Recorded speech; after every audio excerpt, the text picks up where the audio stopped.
هن بخیرتن برنامه Rêzedersên Kurmancî. Di vê xelekê de em ê behsa hevalnavan bikin. Hevalnav an jî Sifet, an jî Rengdêr, an jî Adjektîv. Bi gelek navan tê binavkirin. Hevalnav çi ne? Hevalnav cureyeke peyvan ku kesekî, kesekê yan jî tiştinan diwesfîne. Hevalnav bi navdêran re tên bikaranîn. û navdêran ji gelek aliyan ve rave dikin.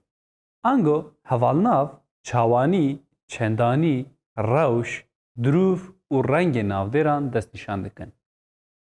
Ji aliyê wateyê ve hevalnav evin. Hevalnavên Çawaniyê. Hevalnavên Çawaniyê di eslê xwe de jî hevalnav in. Bi awayekî resen di nav hevok û risteyan da tên bikaranîn.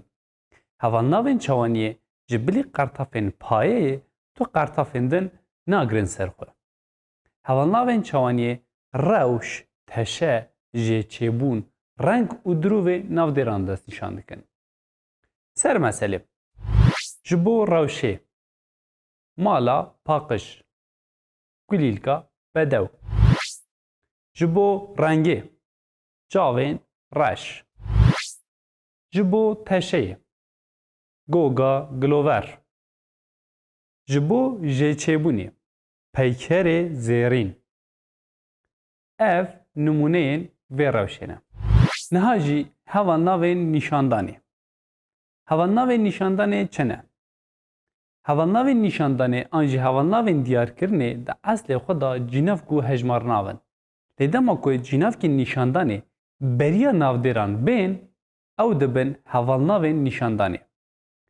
Ev hevalnav mêjera navdêran nîşanê me didin. Hevalnavên Nîşandanê yên tewandî navdêrên li dû xwe jî ditewînin. Mînak ji bo Hevalnavên Nîşandanê. Ev ji bo nêz û xwerû. Ev heval diçe gund. Ev pênûs a te ye. Ew ji bo dûr û xwerû. Ew heval diçe gund. Ew pênûs a te ye. Vî ji bo nêz û tewandî û nêr tê bikaranîn. Vî hevalî av vexwar. Vî beranî li min xist. Vê jî ji bo nêz, tewandî û zayenda mê tê bikaranîn. Vê hevalê av vexwar. Vê bizinê xwe ji jor de avêt. Van ji bo nêz û perjimariyê tê bikaranîn. Van hevalan nan xwar.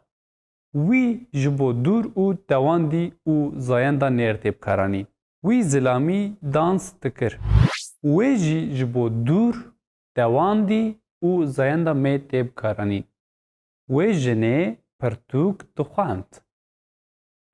Wan jî ji bo dûr û perjimariyê tê bikaranîn. Wan hevalan nan xwar. Her wiha peyvên wekî wiha, wilo, wisa, halo jî wekî Hevalnavên Nîşandanê tên bikaranîn.